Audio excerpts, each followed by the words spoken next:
pessoal que eu não tenho dormido mais, não, graças a Deus. Tem que repetir aula, 3 horas e meia de aula para o cara às vezes dormiu ainda.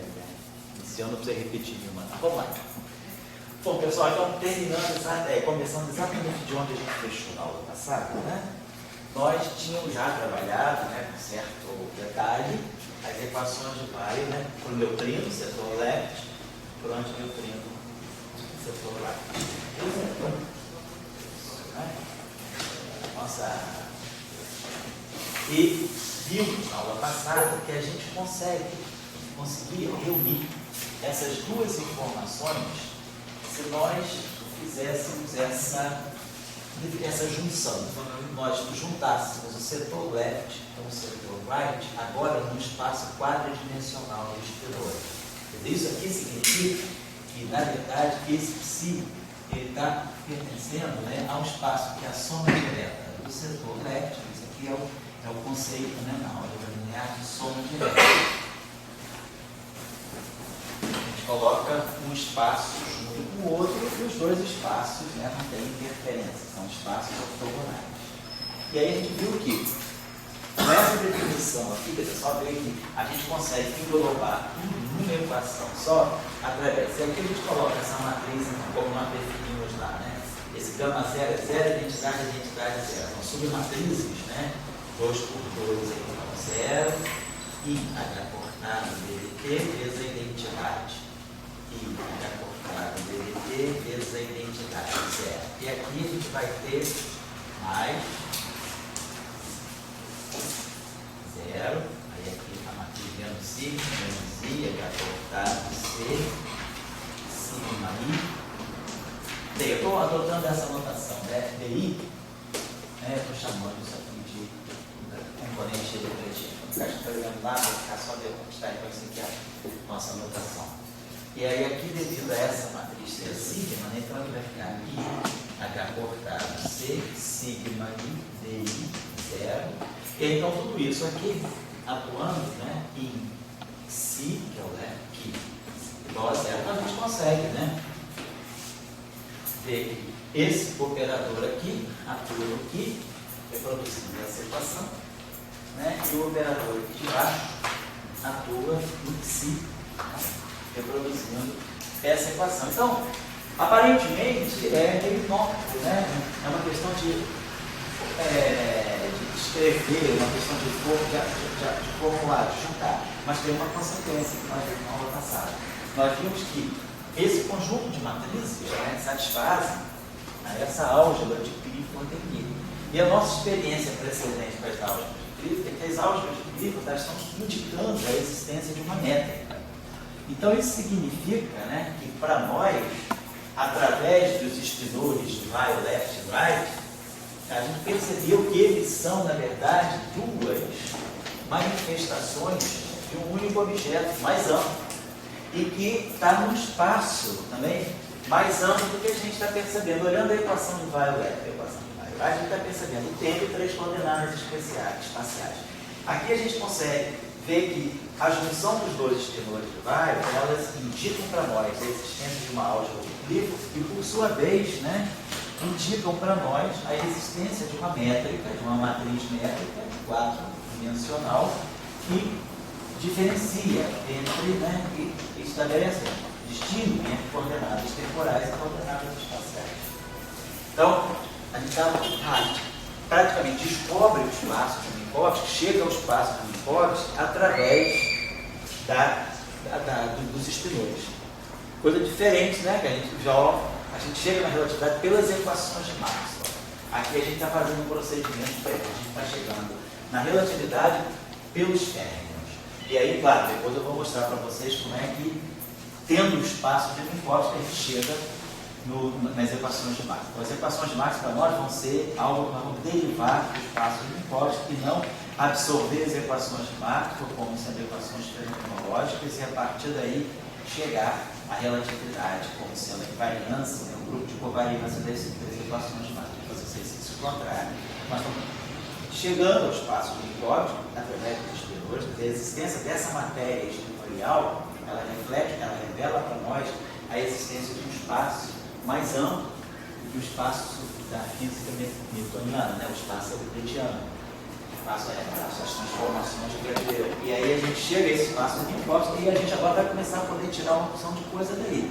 Vai poder tirar daqui a pouco as equações de Marx, a gente vai poder tirar, por exemplo, as equações da própria gravitação. Isso não vou fazer aqui no curso. A gente pode redescobrir as equações de Einstein da gravitação trabalhando diretamente no espaço do Minkowski. A partir do espaço do Minkowski eu posso tirar também informação sobre a própria relatividade geral. Mas aí está, então, a filosofia aqui é que nós estamos descobrindo o espaço de Minkowski através do setor fermioniano. Então, os férmions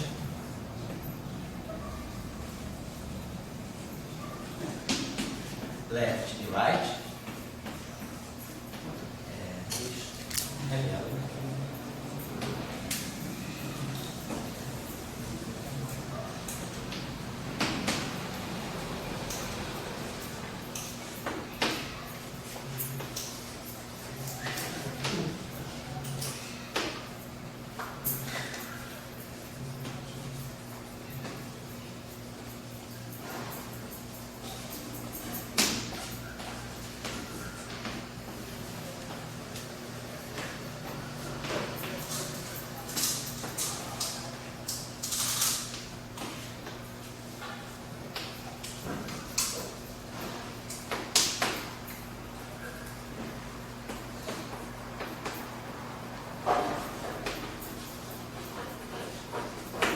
estou adotando também esse ponto de vista, porque é um ponto de vista construtivo dentro do pensamento de Dirac, que é o momento que a gente unifica, no momento que a gente percebe que objetos que aparentemente têm físicas distintas, objetos que não são diretamente correlacionados, no momento que a gente percebe que existe uma unificação desses objetos, essa unificação ela deve estar indicando a existência de um espaço mais amplo. Então a gente está chegando no espaço do Minkowski, no momento que a gente percebe que esses dois férmions, left e right, eles são manifestos. Eu posso dar uma formulação unificada. Então a ideia, da mesma forma que o eletromagnetismo unifica o fenômeno elétrico com o fenômeno magnético, a equação de Dirac, ela unifica também dois setores que aparentemente são desconectados, que é o setor de spinores left com o setor de spinores right. Ou seja, o neutrino e o antineutrino, a física do neutrino e a física do antineutrino, elas estão unificadas na equação de Dirac. Então, a equação de Dirac é uma espécie de um left-right, uma unificação left-right. O eletro e o magnetismo, como se uma parte fosse a parte elétrica e a outra fosse a parte magnética de uma equação mais ampla. Da mesma forma que nas equações de Dirac, a gente sempre pegar a eletricidade, as equações de Marx sobre o setor eletrostático. A gente pegar o setor eletrostático, a divergência do elétron e o rotacional do elétron.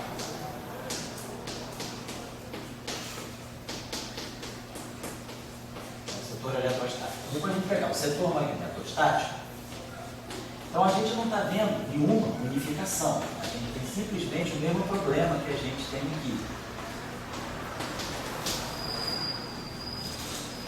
A gente tem um setor elétrico e setor magnético. É como se eu tivesse o setor left e o setor right. Porém, eu posso acoplar agora o setor left com o setor right. A dependência temporal do fenômeno eletromagnético me traz aqui o setor right, me traz aqui o menos dT, e a dependência temporal do campo elétrico me traz aqui a corrente de deslocamento. Então, a gente começa a ver que eu acoplo agora, unifico realmente no momento que eu acoplo os dois setores. Aqui não, aqui é exatamente o que eu estou fazendo aqui. Eu posso colocar essas equações juntas, mas elas não se comunicam. Aqui elas estão se comunicando por esse tipo de acoplamento. O B passa a ser fonte do E e o E passa a ser fonte do B.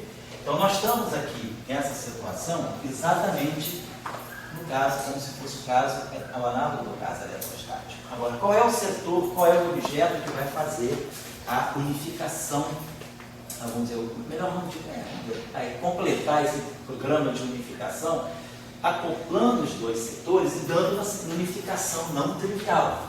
Então, simplesmente eu não vou recoletar duas coisas diferentes na mesma formulação.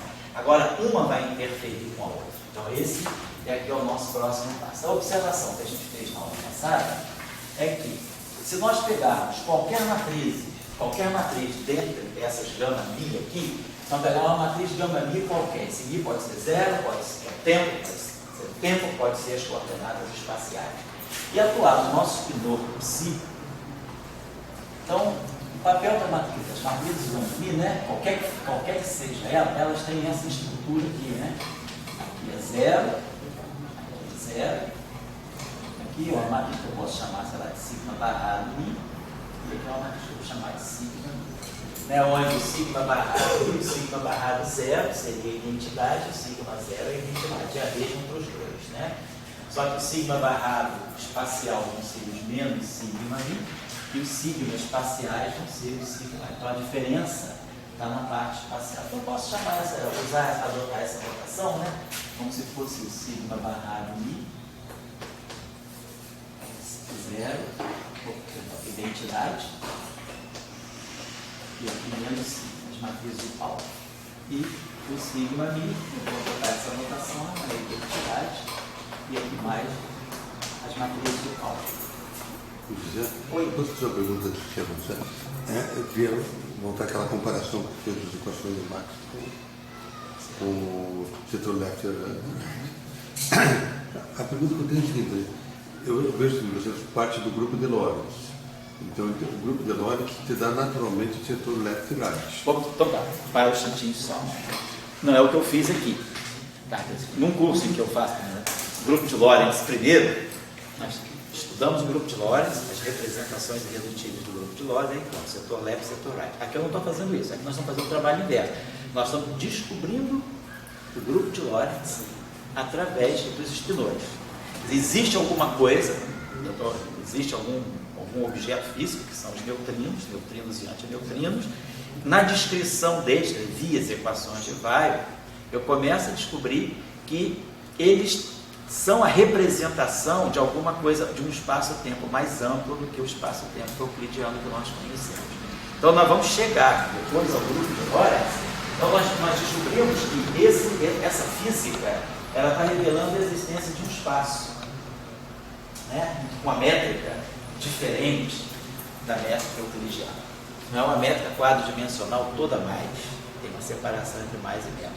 Agora, o próximo passo seria, então vamos estudar o grupo que deixa essa métrica invariante. Então, o que nós fazemos em geral, toda física, né, newtoniana, quando a gente está lá no Halliday 1, né, estudando o que são escalares, o que são vetores, o que são sensores, o que a gente está fazendo é estudar as representações do grupo de isometria da métrica daquele espaço. Na física newtoniana, qual é o meu espaço? É o espaço euclidiano tridimensional, x, y, z, com a métrica do teorema de Pitágoras, né? x2 igual a y2 mais a2 igual a b2 mais c2. Então é a métrica euclidiana, e aí eu vou estudar quais são todas as possíveis transformações que eu posso fazer naquele espaço que deixam aquela métrica invariante. Isso se chama isometria.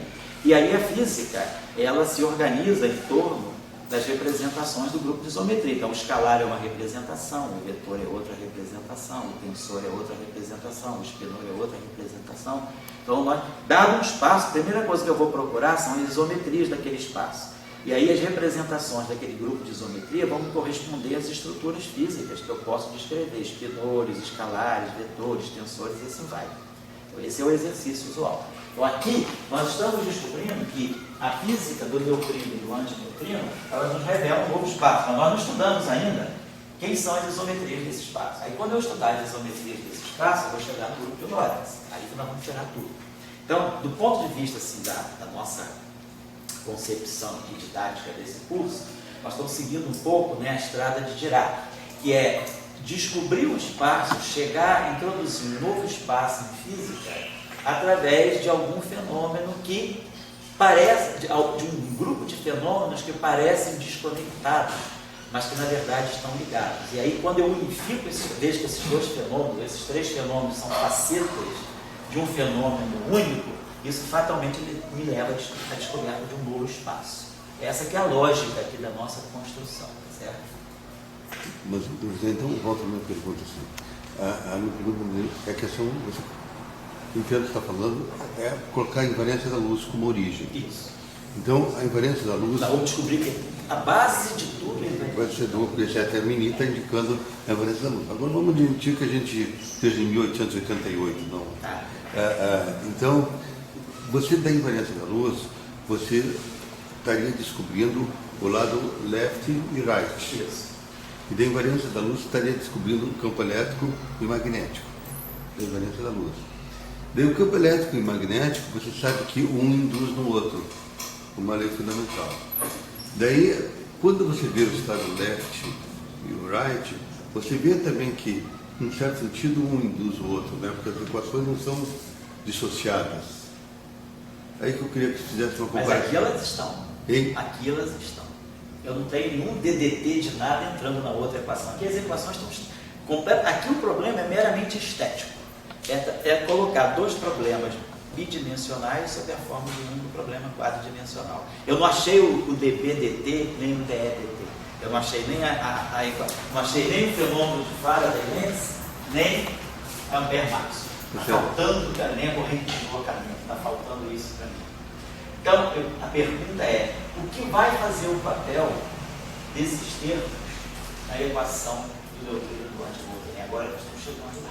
Então, é a observação que eu estou fazendo. É ali que eu vou descobrir o que é o DBDT e o que é o DEDT, que vão agora realmente completar o programa de unificação. Falar, não só esses dois objetos podem ser colocados na mesma descrição, uma descrição única para dois fenômenos diferentes, que aqui eu tenho uma descrição, essa equação aqui, ela é uma descrição unificada para dois fenômenos diferentes, o neutrino e o antineutrino, um férmino leste e um férmino right, acabou-se. Eles não se comunicam. Então, a unificação das equações de Marx também só foi completada no momento que se viu que B é fonte de E e P é a fonte de B. Isso aqui que fez, né, uma suportar a outra durante a propagação. Então, a pergunta é, qual é o elo perdido dessa unificação aí que a gente tem que descobrir? Até porque está em soma direta, né? São duas coisas separadas que não são organizadas. Exatamente, é só um problema estético, é só um problema de papel, só para isso no papel. Mas a natureza não está sabendo que eu botei essa bolinha redonda com mais. Mas em soma direta os espaços têm um zero em comum, né? O que é o análogo do zero, né? No caso do setor left e right? Eu diria, é o próprio espendor trivial. O espendor trivial você não consegue separar se ele é left ou ele é right, você não consegue distinguir. Entendi. Né? Ele é unificado trivialmente, né? Para o matemático existe, para a gente demonstra aquelas coisas de espaço vetorial, a gente demonstra que se existe um elemento neutro, ele é único, não tem isso? De um grupo qualquer, né? O neutro é único. A inversa também, se ela existe, ela é única, né? Não, tá explicado, né? Então, o teorema da unicidade zero. Tá certo. Uniu o setor left e right no zero. Grande trabalho. Vamos lá. Beleza. Então, o que a gente pode falar? Então, todo mundo entendeu a estrutura dessas matrizes, né? Só isso, pessoal, uma questão só para a gente ver de uma maneira mais unificada, né? De uma maneira mais compacta. Então, observe o seguinte, a grande observação aqui é o seguinte, se esse objeto aqui atua, então, sobre o psi, a novidade aqui é a seguinte, a atuação de qualquer dessas matrizes gama sobre o psi, ela me reverte a ordem. Eu organizei meu espaço para a parte superior ser left e a parte inferior ser right. Isso aqui é left, isso aqui é right. No momento que o gama mi atua no psi, o sigma barrado mi que sobe e o sigma mi que si desce. Então, se esse cara é right, esse objeto todo virou left. Então, sigma barrado mi atuando numa coisa right, me deu um resultado left, porque isso aqui subiu. Então, na minha convenção, eu sei que o que sobe é left. Meu espaço é único. Estou fazendo essa união, né? Unificação, essa sombra direta. Então, esse cara que era right, esse cara que era left, depois que esse operador matricial atuou neles, reverteu a ordem. Então, essa equação aqui está me dizendo o seguinte, que se eu pegar então, então vamos voltar agora, deixa eu apagar isso aqui. Deixa eu escrever de novo a equação voltar. Que vai ser o seguinte. Então, I, H cortado, aí, atuar. Isso aqui é identidade. I, H cortado, identidade, DDT.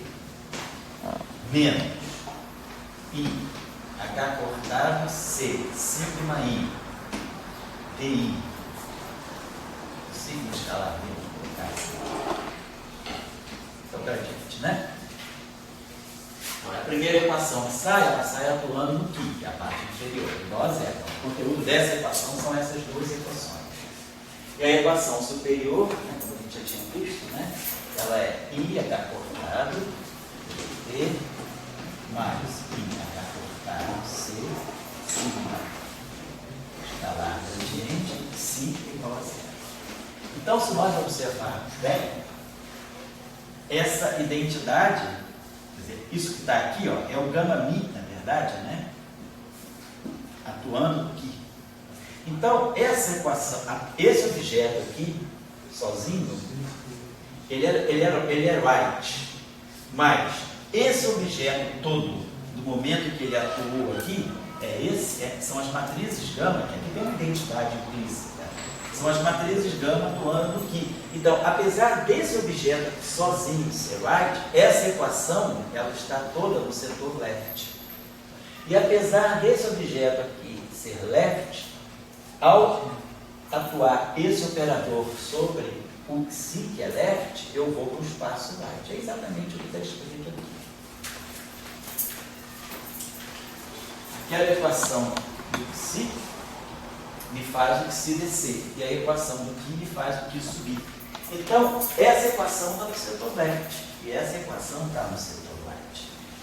Então, eu tenho o direito, como essa equação é left, ela é toda left, nada me impede de dizer, já que ela é toda left, eu posso somar aqui alguma coisa que seja left. O que eu tenho de left à disposição? Eu próprio. A equação é left, mas o Psi é right.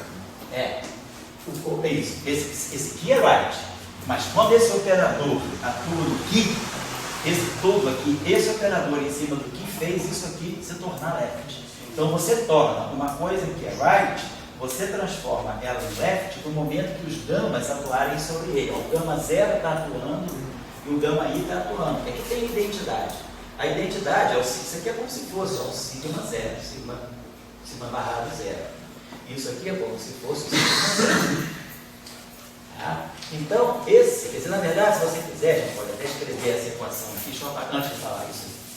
Você tem que ficar bem claro, a essência da construção está aqui. Se eu quiser, eu posso escrever aquela equação que está lá acima, I, H cortado, sigma 0, sigma barrado 0, que é a identidade, DDT. Menos I, H cortado C, sigma. É o sigma I, né, que eu posso botar aqui mais, né? Sigma I, mais botar assim, menos sigma I, boto menos aqui dentro, só para ficar mais claro. Tudo isso aqui, atuando no Ki, igual a 0. Então, olha só, quem eu tenho aqui, posso dividir tudo por C, aqui. Então, eu posso escrever isso aqui dessa forma, ó. I, H cortado, sigma barrado, Mi. BI atuando no Ki igual a 0. Onde? Quem é o DC? Eu defini essa coordenada. D0 é 1 sobre C DDT. Simplesmente eu fiz isso. Deixei as coordenadas espaciais e trouxe esse C para cá. Então, 1 sobre C DDT eu chamei de x. Eu consigo colocar essa equação de uma forma completamente compacta assim. Ou seja, esse extensor, essa matriz, esse operador matricial, sigma barrado I, ele é uma constante, pode passar para cá o delírio, não tem nada a ver com isso. Então, o que é importante? O sigma barrado mi está em cima do Ki. E a gente viu que quando o sigma barrado mi está em cima do Ki, o resultado é tudo left. Então, esses operadores, eles levam o espaço left do espaço right, o que faz a transformação de um espaço para o outro. É isso que está junto. Devagar, eu não estou entendendo. Faça o quê? Eu não estou entendendo. Tá, fala, então isso é importante. O Psi. Peraí, devagar. O Psi é left. O Psi. O Psi é left. Não, o Ki de baixo. é right. Isso. Então vai se left aqui. Mas ali onde o operador que está ali, naquela equação lá embaixo, isso. que está agindo sobre o Psi, esse operador. Isso.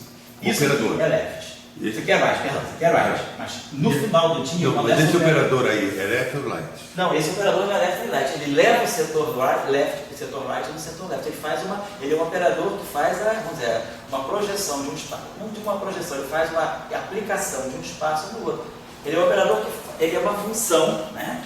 Um operador que leva um espaço no outro espaço. Quer dizer, ele não é left nem right, ele faz a transição left e right. Quer dizer, eu estou pensando na questão da indução. Tá. Tá. Então, quer dizer, claro que ainda não é uma indução do tempo como Isso. da outra. Isso. É metafórica a indução aqui. Mas a metáfora da indução vai se realizar agora. Deixa eu colocar aqui. Então, isso que é importante. Eu não sei se eu estou sendo convincente. Eu não quero jogar, estar aqui discutindo.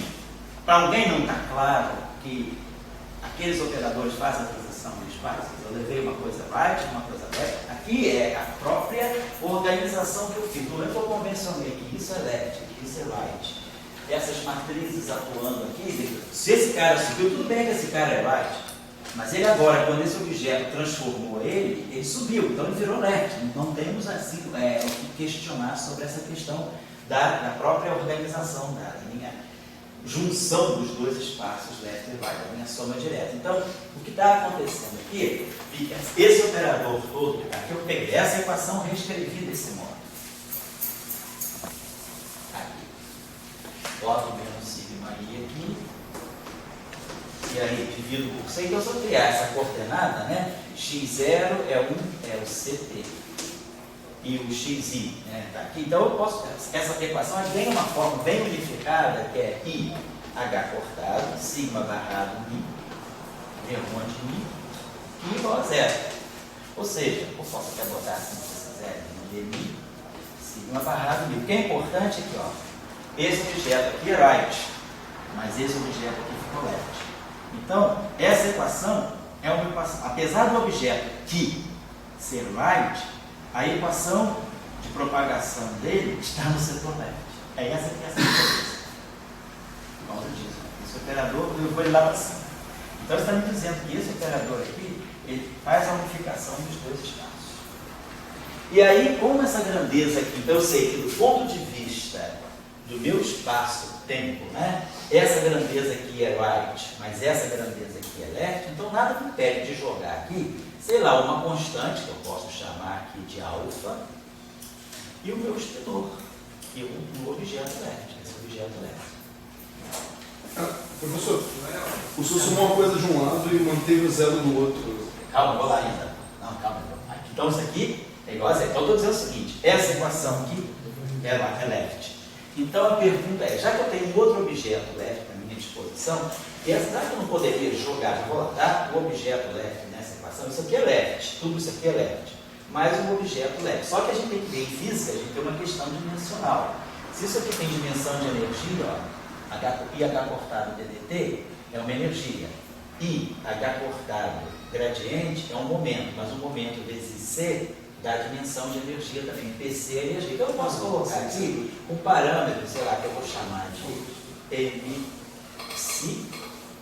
MC2. Então, estou construindo.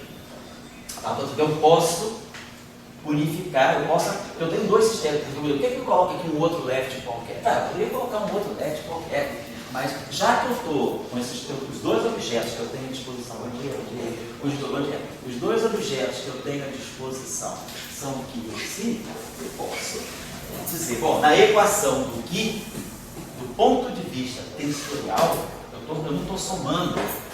Se eu pegar o que e somar com o si, assim, eu estou somando vetor com escalar. Aqui não, eu estou somando vetor ou objeto left com objeto left. Essa equação é perfeitamente covariante do ponto de vista tensorial. Estou jogando, somando grandezas que estão no mesmo espaço. Tá? Então aí tem uma questão dimensional. Esse operador que está na frente aqui, do ponto de vista dimensional, ele é uma energia. Então nada me impede de chegar aqui e dizer, vou colocar aqui alguma coisa que tenha dimensão de energia, um parâmetro, isso aqui é MC2, tem que botar aqui MC2, si igual a zero. Então vamos lá. Alguém tinha feito uma pergunta lá, antes de você. Alguém te perguntou? Então fala. Não, só, no caso que define o left e right seria com relação àquela direção geral, alguma. Isso, mas nós não estamos nem colocando isso aqui. A gente está é sim, mas eu estou ainda numa fase mais primitiva. Mas eu já vou chegar lá para mostrar que tem algo também por trás organizando esse espaço left e right. É isso mesmo. A gente, no final da aula passada, falou da matriz de gama 5, falou do operador de quiralidade, é exatamente o fio ameaça que está aqui.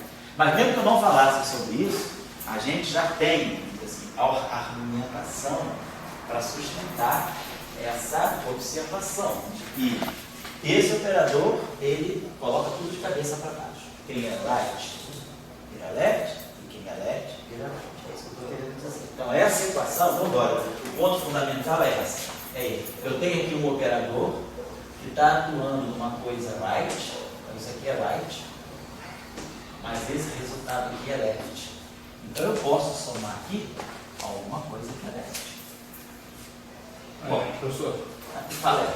Mas se o operador aqui já é igual a zero, se eu somar uma outra coisa ali, ou o parâmetro, ou o escalar vai ter que ser igual a zero, ou ele vai ter que ser o tensor. Não, eu estou dizendo o seguinte, isso aqui é igual a zero. A equação é essa aqui. São duas equações iguais a zero.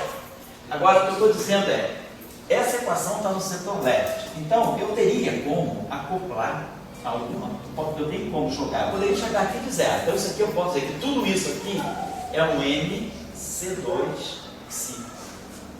Isso aqui não é tudo left? Isso aqui não é, o lado esquerdo não é left? É. E não tem dimensão de energia, vezes que tem. Então, sabe que tudo é left? Eu vou dizer, esse left que está aqui é o psi. Só que o objeto tem dimensão de energia. Eu posso chegar aqui e dizer, esse objeto aqui é left. Esse objeto todo aqui é right. Esse objeto aqui pode ser, vou chamar isso aqui de novo, vou chamar de M grande. MC2 psi e o M C2 aqui. Então, esse objeto aqui é left, é right. Esse objeto todo é left. Então, se isso tudo é left, a maneira que eu tenho de unificar, de acoplar essas duas equações, então eu tenho espaço para dizer que eu posso colocar um parâmetro dimensional aqui e dizer que isso tudo aqui está ligado ao psi. Porque você poderia dizer, por que você não colocou aqui um Laplaciano de psi? Bem, eu poderia, estou pegando a solução mais simples possível. Pegar alguma coisa que tenha dimensão de energia e me deu psi. E aqui alguma coisa que tenha dimensão de energia e me deu. É isso que eu estou fazendo. Tá certo? Cara, aí estou falando, gente, isso aí é uma construção. Eu não estou demonstrando a equação de Dirac. Eu estou mostrando como a gente pode construir a equação de Dirac a partir dessas simples observações. Certo? Bom, então. Aí você estaria começando a pegar um tipo de indução, relação com a entre um setor e o outro. Né? Isso. Eu estou perguntando, eu estou vendo o seguinte, como é que eu posso acoplar esses dois setores? Então eu posso acoplar esses dois setores através de dois parâmetros de massa, mas que precisam ter dimensão de energia. Como eu tenho à disposição uma constante universal, que independe do referencial, multiplicando massa da energia, essa é a solução mais natural, é isso que eu estou dizendo. Então, o parâmetro de massa, ou seja, a energia, é que vai fazer o papel do parâmetro de acoplamento dos dois setores. Então, aquilo que lá era o tempo, né, na equação de Einstein, nas equações de Marx, quem faz o acoplamento é a derivada temporal, é o tempo. Aqui não é o tempo, é a energia.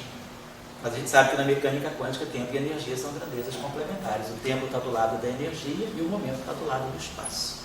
Então, é como se tivesse um dicionário de analogismo. Isso aí não é demonstração de nada. Eu estou apenas dizendo que o círculo se fecha. Né? Quando eu acoplo, né, o campo B ao campo E na equação de Lenz, eu coloco ddt, né, no campo magnético, né, um campo magnético variável induz o rotacional do campo elétrico e um campo elétrico variável induz, né, o rotacional do campo magnético. São fontes. Então, é o tempo que faz, a dependência temporal que faz o acoplamento. Aqui, quem faz o acoplamento não é a dependência temporal, a dependência temporal está aqui, mas é alguma coisa ligada ao tempo, na descrição da relatividade, que é a energia. Então, essa A energia está fazendo a ligação entre os dois setores, left e right. A energia, quer dizer, disfarçada aqui na relatividade, energia sobre C2 é massa. No fundo é massa. Então, essa aqui é a construção lógica. Eu não cheguei na equação de Dirac, está lá, já está lá, só vai acertar agora os últimos passos. Então, o que a gente pode fazer nessa equação? Por exemplo, já que eu vou para a linha crucial, para poder ter o acoplamento, é crucial que M e M' sejam dois parâmetros de massa distintos de zero. Se M e M' forem zero, acabou o acoplamento. Então, eu vou querer M e M' distintos de zero. Então, por exemplo, eu posso pegar toda essa equação aqui e dividir por M'. Vou pagar isso aqui. Eu posso dividir isso aqui por M'. Então, isso aqui vai ser M sobre M'. Vou tratar de dividir por M' C2, tudo bem. Então eu consigo escrever o que em função do psi dessa forma. Aqui fica em função do psi. Deixa eu apagar isso aqui. Então eu posso jogar agora. Então, só para finalizar bem para vocês aqui, deixa eu colocar a coisa decimal aqui. Eu coloquei um parâmetro C2 igual a zero. Bom, ainda consigo continuar um pouquinho assim. Então agora, esse parâmetro de massa, esses dois parâmetros de massa que eu introduzi, eles me fizeram o acoplamento dos dois setores. Agora eu deixo de ter dois espaços disjuntos, simplesmente escritos na mesma formulação, eu posso escrever tudo assim. I, H cortado, gama zero, vou botar aqui naquela forma, vou botar assim. E H cortado com gama zero, né? DDD, mais I, H cortado, C,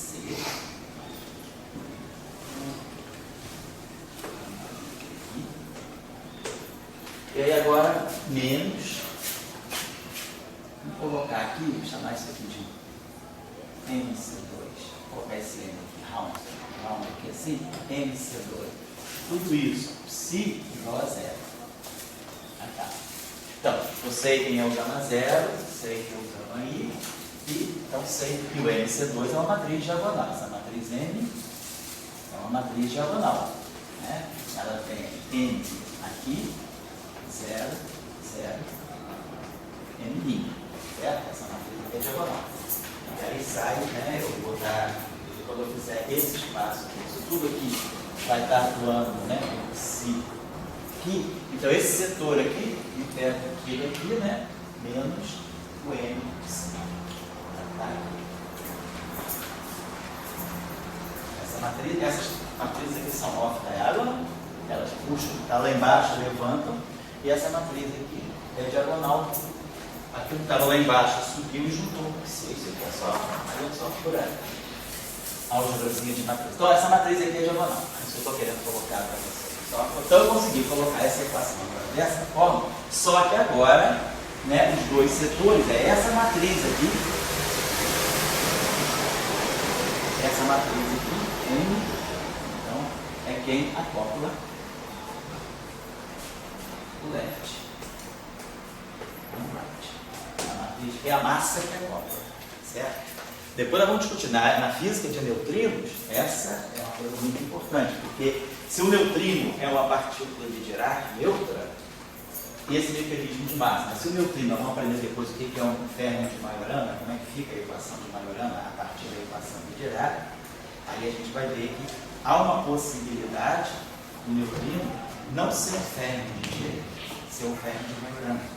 E aí a massa dele vem para um outro mecanismo. Mas esse mecanismo aqui que nós estamos colocando é o mecanismo idealizado pelo Dirac. Dirac estava pensando no elétron. Na época que ele escreveu essa equação, não havia nenhum neutrino ainda. Ele fez essa equação em 1928. Pauling introduziu a ideia do neutrino em 30 a 31. Então essa equação do Dirac é a equação para um objeto, né? A mente dele estava voltada para o elétron. O elétron é carregado, portanto deveria ter massa. Então ele estava precisando fazer uma equação para descrever o spin de uma partícula massiva e carregada dentro da relatividade. Então essa que é a ideia que está aqui. Então introduzimos esse parâmetro de acoplamento dos dois setores. Quer dizer que a massa faz o papel da lei de Lenz. Isso. E da corrente de deslocamento, exatamente. O M vamos dizer, está fazendo o papel da indução magnética e o M' está fazendo o papel da corrente de deslocamento, ou vice-versa. Mas tem alguma coisa ligada ao tempo também, só que não é um tempo sob a forma de uma dependência temporal, mas sim sob uma variável complementar ao tempo na mecânica quântica, que é a energia. Certo? Então é sempre o tempo e a energia que estão fazendo essas unificações. Tá legal?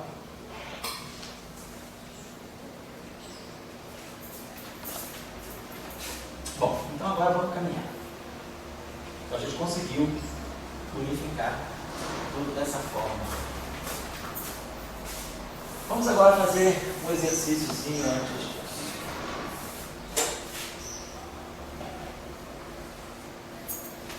Vamos substituir, já que N e N são diferentes de zero, vamos, por exemplo, pegar uma questão de custo. Pega aqui, substitui aqui, vamos pegar o Q e vamos escrever em função do Q. Então, aqui eu posso escrever o extensor aqui como sendo 1 sobre N' C2.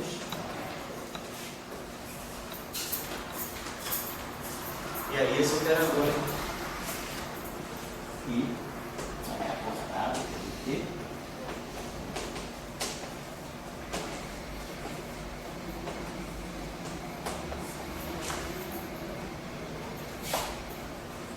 Aqui só para vocês uma ideia. Essa combinação que sempre aparece na equação de Dirac é uma combinação muito oportuna. H cortado tem lá suas unidades, né, no sistema que é 6,56 vezes 10 menos 34 joules por segundo, C tem as unidades dele, por segundo. Mas é muito comum na física de partículas, a gente, essa grandeza aparece muito junta. Então o H cortado, né, ele tem dimensão de energia, quer dizer, ele é joule segundo, e o C é metro por segundo. Então esses segundos aqui se cancela. E o joule aqui, bom, a gente pode vamos fazer o seguinte, então isso aqui é joule vezes segundo. Então essa grandeza aqui, H cortado C, ela tem a seguinte unidade, vamos colocar assim, joule segundo, e aqui é metro por segundo, né?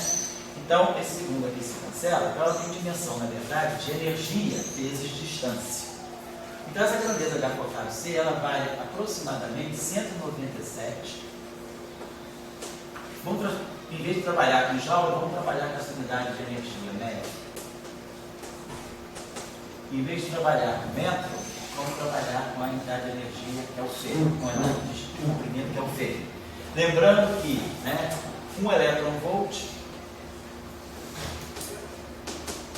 é 1,6 vezes 10 a menos 19 joules. E lembrando que o ferro são 10 a menos 15 graus, né?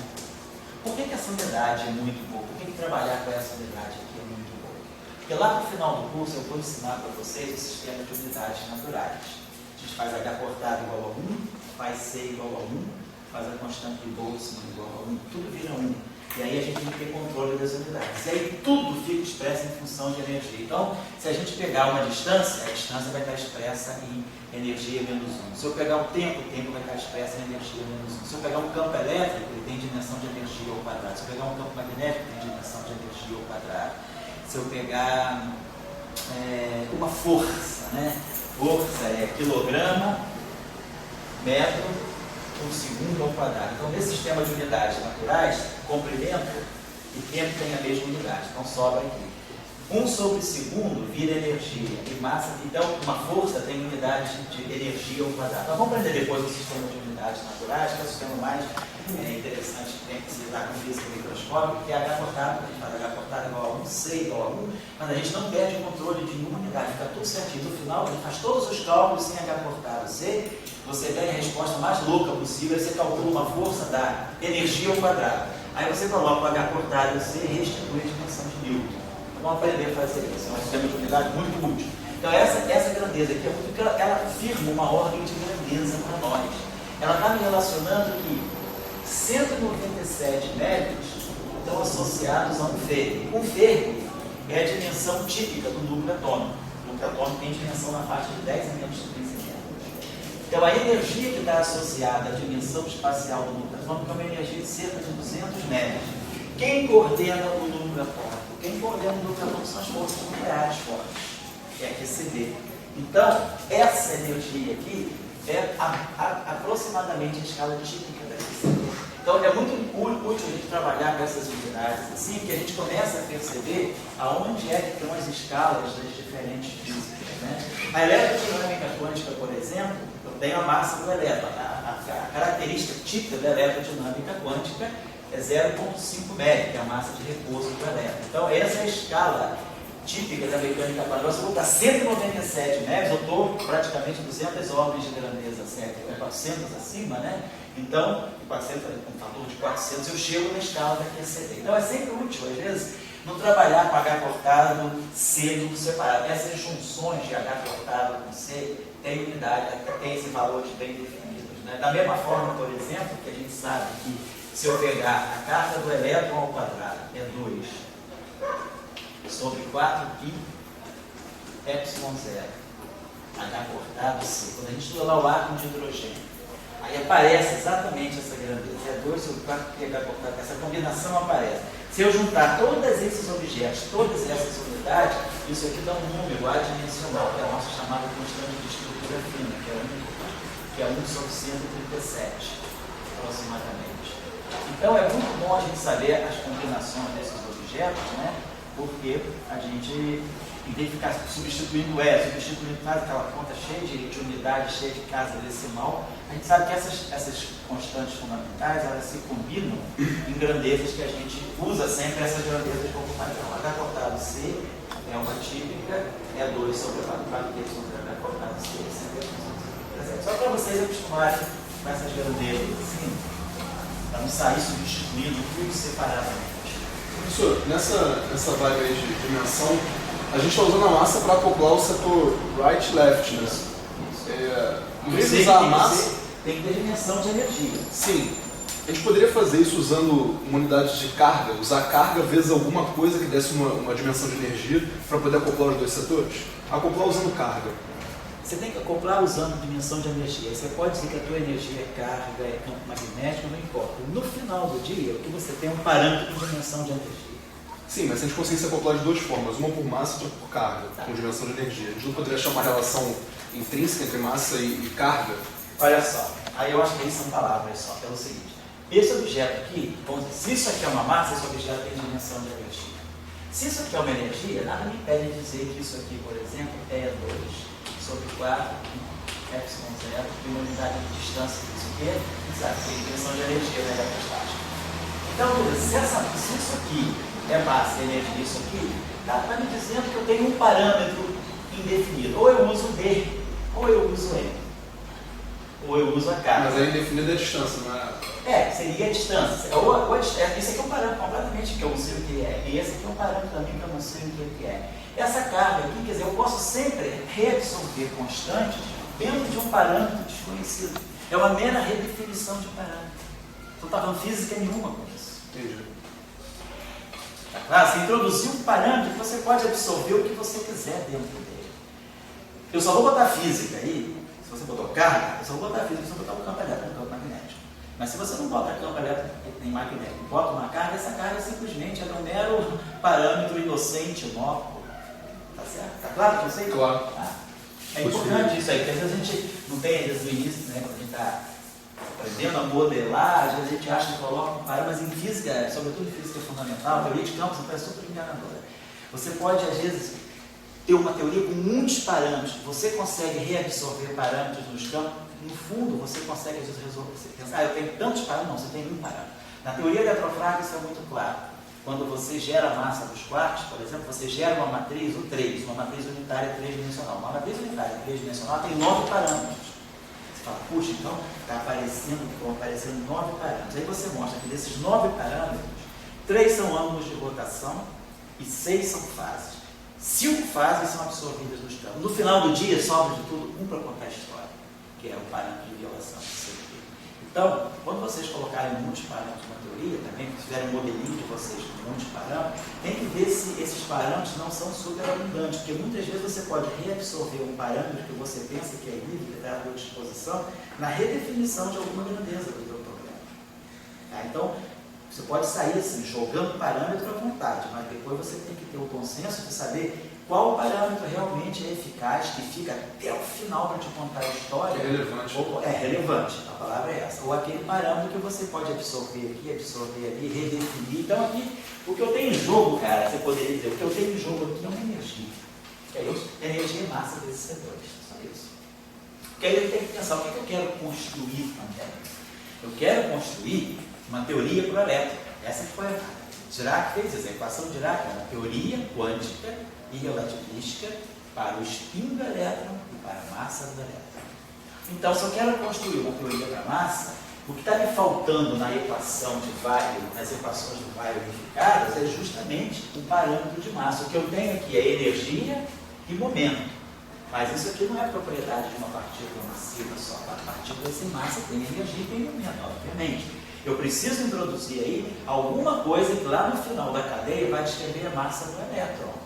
Então, aonde é que eu tenho essa viazinha, né? Para eu poder me infiltrar e botar a massa? É nessa dimensão de energia, mas aí eu levantou, energia é massa vezes setores. Então a massa está entrando aqui. Então as equações de Weyl unificadas, né? Nessa questão de acoplar o setor left com o setor right, elas me oferecem a possibilidade de eu trazer o parâmetro de massa que eu estou buscando. Mas aí vocês podem falar, tudo bem, cara, mas a massa do elétron é 1 ou é dupla? É N ou é N linha? Ou é a média geométrica? Ou é o que é? Eu botei 2 parâmetros de massa, mas eu ainda não sei qual é a massa do elétron. Eu vou ver, será que eu consigo escrever, usar esses parâmetros para chegar na massa do elétron? Estão compreendendo a construção? José, eu entendo que todo o raciocínio está sendo em não deixar o setor left e right independente, né? Mas daí vem que interpretação é dada. Quer dizer, então você botou como um exemplo lá a lei do Faraday, certo? Tem muitas pessoas que dizem, bom, existe a questão do homem e mulher, né? Então quer dizer que todo homem tem uma mulher dentro dele, e toda mulher tem um homem dentro dele. Você Jung ou é Freud, não sei. Eu queria saber se o Dória já não vai introduzindo o baseado aqui na aula. O que é isso aí? Você está com uma interpretação homem-mulher, left, right. Eu estou perguntando qual é o teu lado mulher, para a gente começar a brincar. Revela o teu lado mulher, que aí a gente aí começa a entrar no teu jogo. Vamos lá, qual é? Tudo bem, o que você está querendo dizer com isso? Não, eu estou querendo dizer o seguinte, será que vou dizer, o lado left, certo? Ele tem o lado right dentro dele, compreende assim, ou que ele já tem naturalmente, que na verdade o grupo de Lorentz não diz isso, ele coloca como independentes, ou onde o campo eletromagnético, eles têm uma relação muito sutil, assim, muito profunda, que parece que um está dentro do... Não existem os dois desacoplados, entende assim? E no caso, vamos dizer, aí você sabe como você tem neutrino left. Os neutrinos estão desacoplados, você está acoplando, o outro está assistindo, está botando a massa para acoplar. Mas, digamos, não é bem o caso assim, da indutância do campo elétrico e magnético. Assim, não me parece assim, muito que você tem, o grupo de Lorentz te permite você ter um lado left dentro do right. Se encontra uma relação entre eles, da rua, vamos chamar assim, mas não da origem deles. Não, vou te dizer por que não. Então, essa resposta eu vou tentar, certamente não vou conseguir atingir todo mundo. Para quem conhece o grupo de Lorentz, vocês vão conhecer o grupo de Lorentz daqui a pouco, aí podem voltar a essa aula hoje, a aula 7, e vou ver o que eu estou falando. O que você está falando não é verdade pelo seguinte: você está querendo dizer que essa situação, a situação de massa te convence muito mais, porque tem um DDT no campo elétrico e no campo magnético. Observe que eletromagnético é uma questão de observação também, de observador. Né? Se você tiver uma carga em repouso no laboratório, você vê o campo elétrico. Se você tiver em movimento retilíneo uniforme, você vai ver aí e ver. Então, o que está em jogo aí não é nem a dependência temporal, é o movimento retilíneo uniforme entre os dois observadores. Se eu estou andando, eu estou nesse referencial, aquele elétron está indo para trás. Então, eu não estou vendo elétron, eu estou vendo uma corrente elétrica. eu vou ver um campo magnético também. Tudo bem, ele é da ordem V sobre C do campo elétrico. Quem domina é o campo eletrostático, mas tem um campo magnético que apareceu só porque eu mudei de sistema de referência. Não foi nem por causa de lei de Faraday-Lenz, de dependência temporal. Então, não é tão forte assim. A gente não vai para as equações de Marx, claro, no início a gente convence as pessoas de que é a dependência temporal do E, a dependência temporal do D. Para mim, quando eu mudei de referencial, simplesmente eu movimento retilíneo uniforme. Claro, obviamente, meu X é igual a VT por causa do laboratório, eu vou introduzir uma dependência temporal, mas o que está em jogo aí, a questão do E e do B, é a questão do movimento relativo. Agora, vamos voltar para o que você está falando, você está tanto insistindo no grupo de Lorentz. Se nós olharmos só o setor eletrostático, eu estou num problema eletrostático, eu estou no laboratório, estou com a carga parada, estou vendo um campo elétrico, nulo, e estou vendo um campo, não tem campo magnético.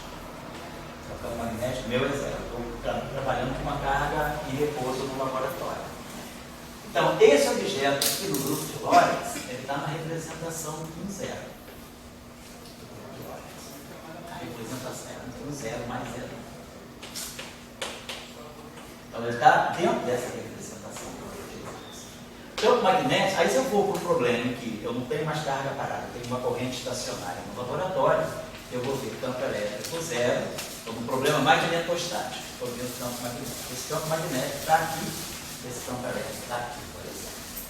Então, eu estou nessas representações desacopladas. Quando agora eu coloco o movimento relativo, o observador está se movendo em relação ao outro, por exemplo, aqui, se eu for com referencial em movimento retilíneo uniforme em relação ao laboratório, eu vou ver um outro campo elétrico. Mas vou ver também um campo magnético que não é linha, que não é trivial, ele é da ordem de V sobre C, vetorial, o campo elétrico é a linha que eu estou medindo. Então, o observador que está em movimento agora, ele vai ver um campo elétrico não nulo, que é da ordem de V sobre C, o campo magnético nulo, que é da ordem de V sobre C do campo elétrico. Claro, no limite não relativístico, V tende a zero, V sobre C é muito pequeno, o campo magnético desaparece. Então, galileanamente falando, se você está andando ou não, você não vai ver esse campo magnético, na relatividade você vê.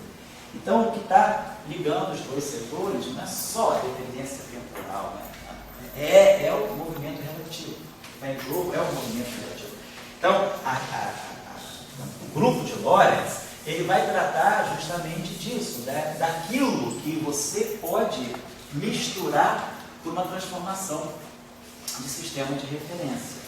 Aqui, então, a situação, eu diria que é muito parecida. Só que aqui não apareceu o DDT. Vocês poderiam perguntar, eu poderia colocar aqui alguma coisa que fosse I, H cortado, DDT, XI.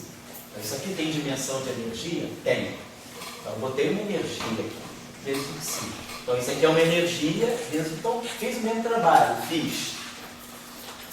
Mas, é possível fazer isso? É. Mas o que eu não estou colocando aí? Eu estou buscando descrever um objeto massivo. Eu tenho tudo para ter um objeto massivo. É muito mais razoável eu colocar aqui uma massa vezes C2, porque eu estou trazendo um parâmetro de massa para o problema. E aqui também colocar uma outra massa vezes C2. Eu estou trazendo parâmetros de massa para o problema. É isso que eu quero.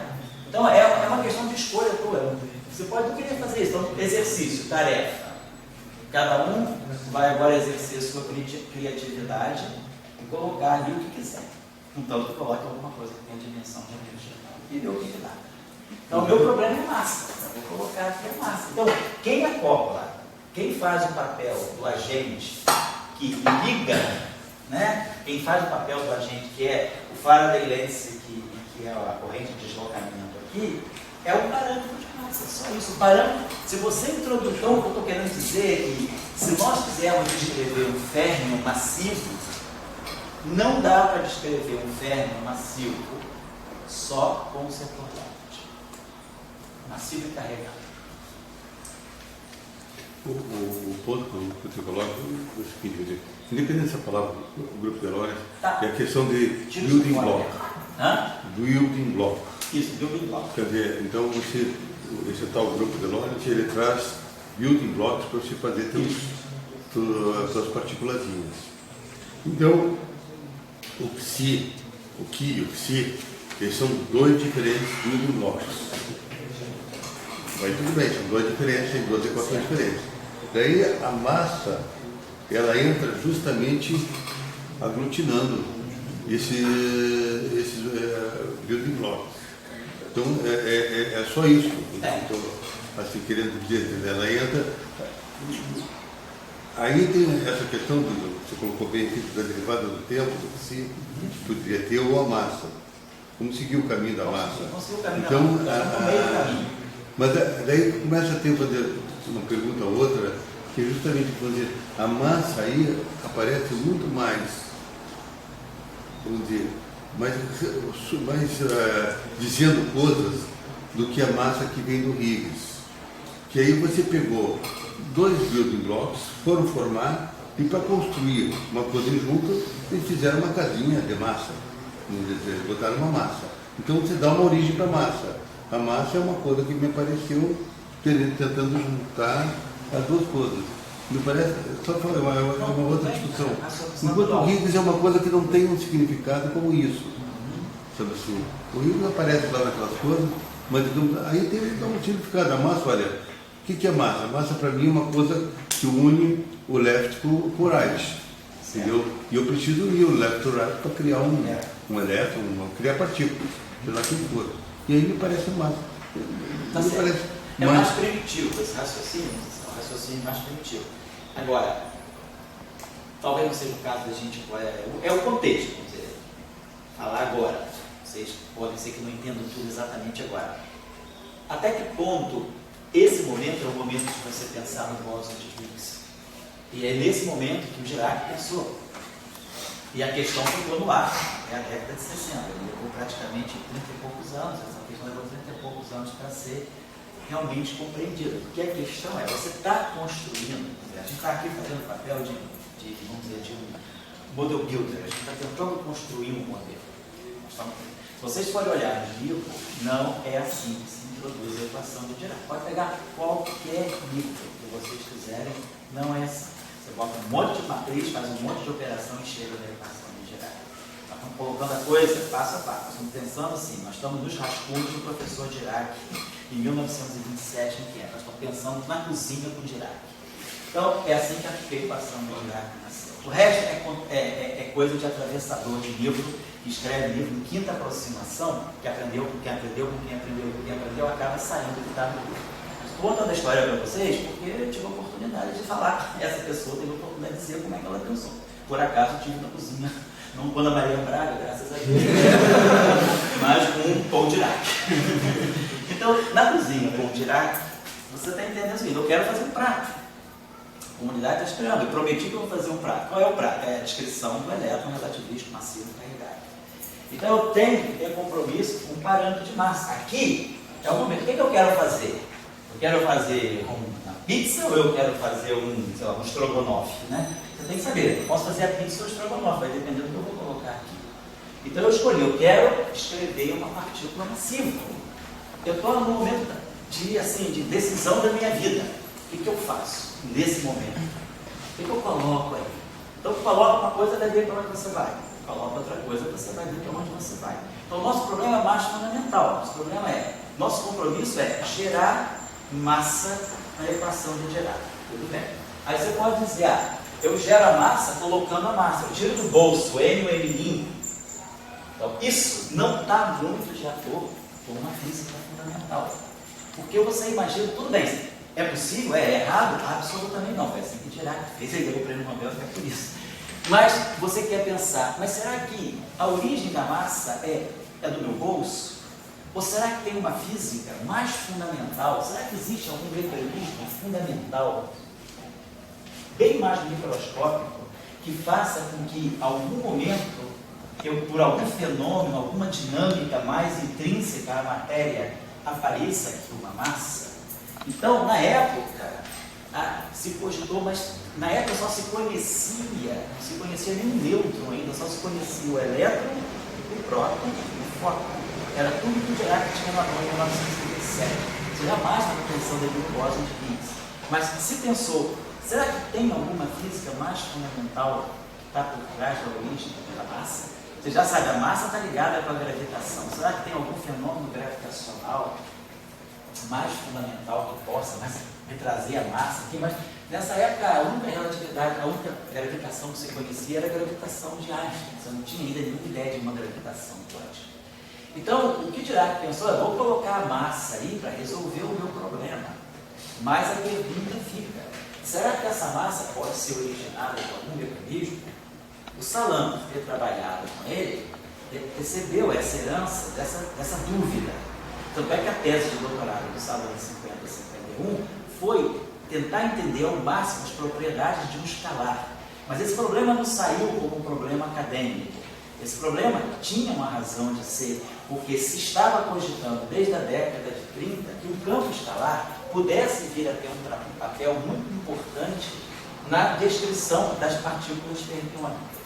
Ele não é tão fundamental, mas ele poderia ter uma dinâmica ligada a algum escalar. Então a tese do doutorado do Salam foi entender as propriedades eletromagnéticas de escalares carregados. E aí, esse escalar é exatamente o que pode fazer o papel da massa. A única, quer dizer, a representação do grupo de Lorentz, se você tem left de um lado e right de outro, o campo eletromagnético não acopla left com right. Você pode ter interação eletromagnética só no setor left, pode ter interação eletromagnética só no setor right. A interação eletromagnética não faz comunicar o setor left com right. Então, se um elétron, se você pegar um fermion left, ele emitiu ou absorveu um fóton, ele continua left. Se um fermion right emite ou absorve um fóton, ele continua right. Então, a interação eletromagnética não altera a quiralidade. Então, a interação eletromagnética ela é universal. Ela interage com o setor left, com o setor right, da mesma maneira. Ela pode interagir só com o setor. Se tiver um mundo completamente left, a interação eletromagnética pode interagir. Se tiver um mundo só right, a interação eletromagnética pode interagir. E foi isso que foi a ponta, o fio da meada que o Salam recebeu em 56, com o trabalho de Liane sobre a violação de paridade. Eu posso estar só no setor left ou só no setor right, eu tenho interação eletromagnética. Então a interação eletromagnética, ela não une o setor left com o setor right. Então você vai entender que não é a partir do eletromagnetismo que você deve tirar a origem da massa para ela. Porque a massa, para ter a massa, Dirac já deixou isso claro para nós. Para ter a massa, eu tenho que acoplar o setor left com o setor right. Então se tiver uma dinâmica que leva a massa, tem que ser uma dinâmica que ligue o setor left com o setor right. Não pode ser uma dinâmica que interaja com o setor left sem se comunicar com o setor right. Então, depois nós vamos aprender em vez de a gente pegar exatamente a interação eletromagnética do elétron com o fóton, a gente vai ver que o elétron tem duas facetas, a faceta left e a faceta right interagem com o campo eletromagnético da mesma forma. Então, eu não preciso do campo eletromagnético, eu não posso usar o campo eletromagnético para fazer interagir o left com o right. Pois não? Quando eu fiz essa pergunta, eu estava falando no contexto do Dirac. Isso aí seria como responder mais ou menos a pergunta dele, por que não usar a carga, usar a massa? É a pergunta do People, né? Estou dizendo assim, você está dizendo que no final das contas você entende que tem que ter a massa ali. Isso. Aí eu estou perguntando, isso significa que você está respondendo por que a massa tem que estar ali, não qualquer outra coisa? Não, ali tem que ter uma coisa com dimensão de energia. Pois é. Não pode ser uma carga, às vezes combinada com pelo que eu entendi, energia. no final das contas, ela descobre que tem que ser uma coisa com dimensão de energia, só que retorna massa. Né? Aí, claro, aí você vê, na relatividade, seja associado com massa. Você associa energia com massa. Então, se eu tenho uma energia, e essa energia pode ser um parâmetro fundamental vezes C2. Isso me resolve a questão da massa. Então, eu consigo introduzir, como o que eu tenho aqui é algo com dimensão de energia, então é nesse furinho aqui que eu tenho a chance de colocar massa, porque massa vezes C2 é energia. É tão simples quanto isso. É uma escolha que eu faço. Para que caminho que eu quero? Eu quero ir para o caminho da massa do elétron. É isso. Acho que o que ele quis dizer é isso que o senhor falou do eletromagnetismo, separar o lado left e right, né, não unificar. A explicação por que se você seguisse o caminho com carga ao invés de massa, você não conseguiria chegar no acoplamento que você quer. Você não chegaria no mecanismo de Higgs. Não sei. Como é que é? Você não chegaria no que Higgs chegou. O mecanismo de Higgs nasceu aí. Teria que necessariamente ter essa massa aí para... O mecanismo de Higgs nasceu aí que eu quero dizer o quê? Para você fazer uma interação do left com right, o que você precisa é de um escalar. Então, o escalar, ele faz uma coisa que o campo eletromagnético não faz. A interação de um férmio. Então, por exemplo, se você tiver um férmio leve e ele emitir um quantum escalar, ou absorver um quantum escalar, ele vira right.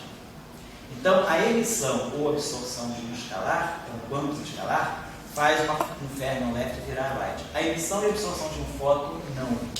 Então, o que a gente entende é que, claro, o que pode unificar o setor left com o setor right é um escalar. Então, esse escalar é que pode estar nas bases do mecanismo de massa. É por isso que se chegou ao mecanismo de Higgs. Não foi Higgs que pensou nisso. Quem pensou nisso foi Dirac, Salam. Higgs teve uma coisa, a importância grande do Higgs foi que ele interpretou que não o campo escalar, ele tem uma partícula também, que é o bóson de Higgs. Porque você pode fazer tudo isso sem a partícula de Higgs. Você precisa de um campo escalar. Agora, se esse campo escalar ele se apresenta a nós também sob a forma de uma partícula escalar, com uma massa bem definida, com carga nula, se você identifica uma partícula a partir desse campo, essa é uma outra questão. Foi isso que o Higgs fez.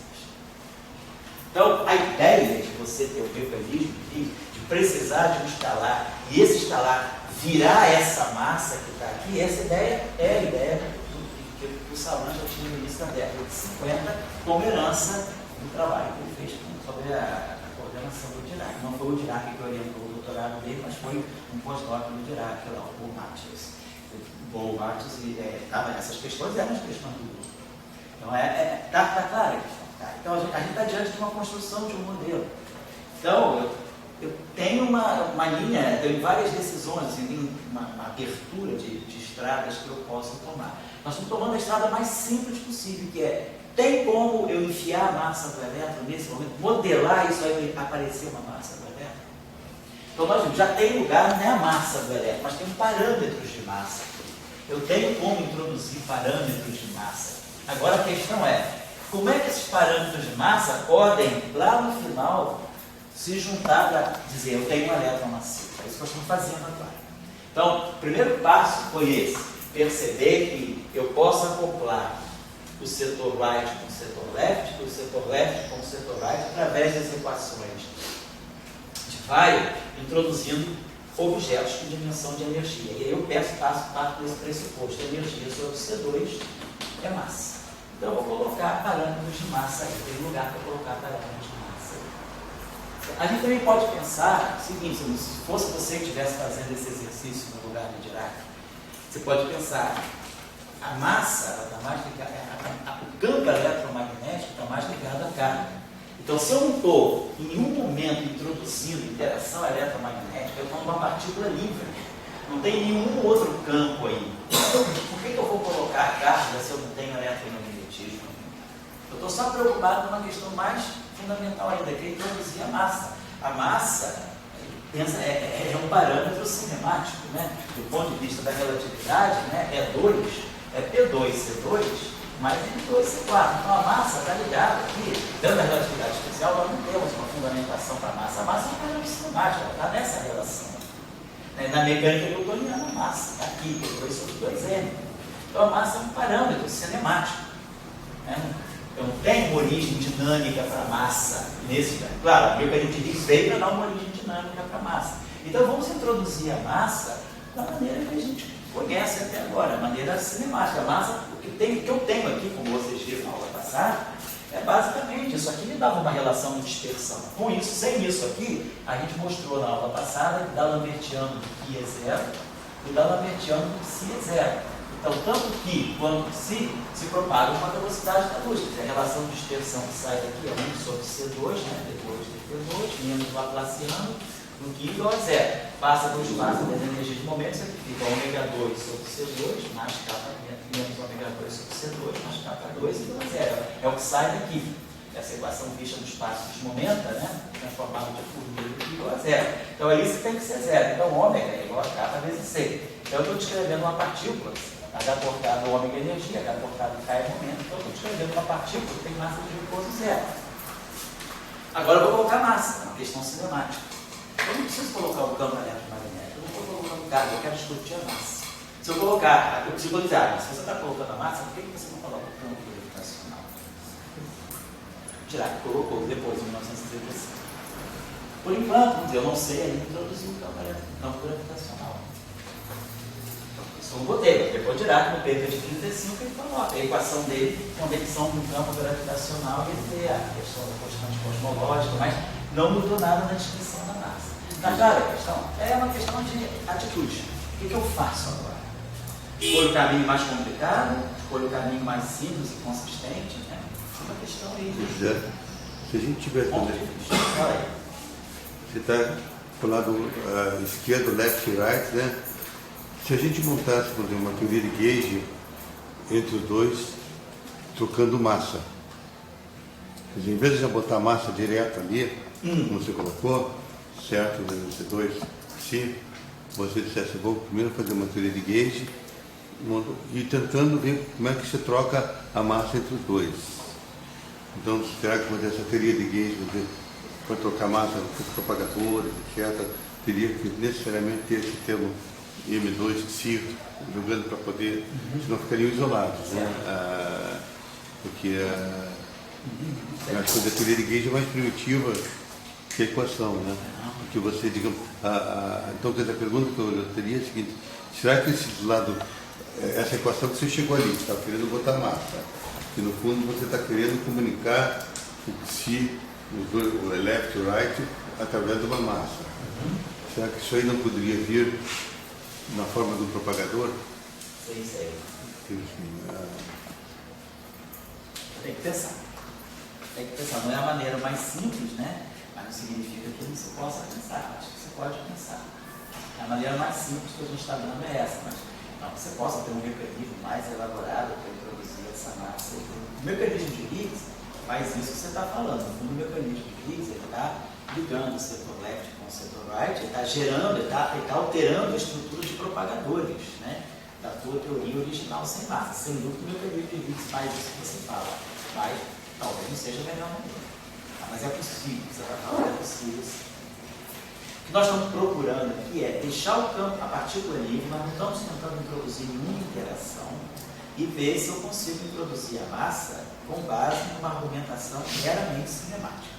Essa aqui é a questão. Certo? Ou então, feito isso, né, depois desse debate todo aí,